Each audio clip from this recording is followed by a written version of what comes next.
Hello guys, so i-decode natin itong katiit site no na may napakagandang nakaukit diyan sa bato. Ayan oh, face marker, may mata, ilong at bibig. So titignan natin guys, ito maganda pagkagawa niya ng kanyang video footage no. So unahin natin dito sa likod guys na meron siyang left foot.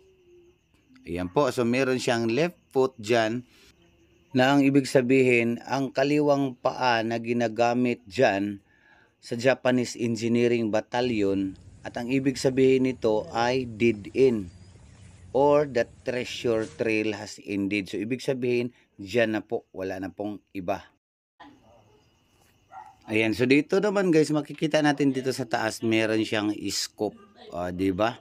So yung scope na yan, nag-refer o nagturo na center siya.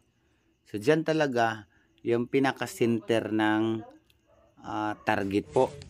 Ayan, di ba? So, titignan natin dito sa kabila. Ayan, may hugis puso siya sa bandang gilid. Ayan, di ba? So, makikita nyo dyan, yung hugis puso niya paturo po sa baba, yung kanyang puwitan o yung kanyang tulis. Ayan po. So, titignan natin din sa libro yan kung anong ibig sabihin. Ayan po, makikita natin dito, reach home, treasure here, or look around, or under. So, di ba? Hindi na siya lalayo, guys. Nandyan lang yan. Pwedeng under. Di ba? Dito naman sa kabila, guys, mayroong sap-sap dito, mayroong flat object dito sa bandang kaliwa, kanan. Ayan po, facing the object po yan, o dyan siya haharap. Pwedeng door. Ayan. Door ang ibig sabihin. So, pwedeng door. So, dyan na talaga yung pintuan sa harap nitong mukha. Ayan, no? Tingnan natin itong mukha, guys.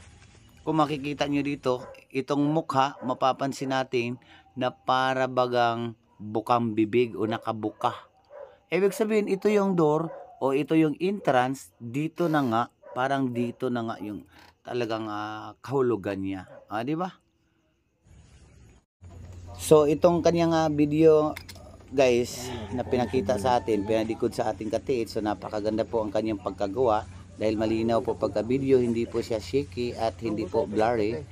So napakaganda po. So, madali nating maidikod guys. So ito guys, yung pagdidikod natin is hindi po siya 100% perfect. Pero iba-iba tayo ng decoding eh. Pero ito ay nasa libro po, binasa ko po sa libro kung ano po itong mga kahulugan niya.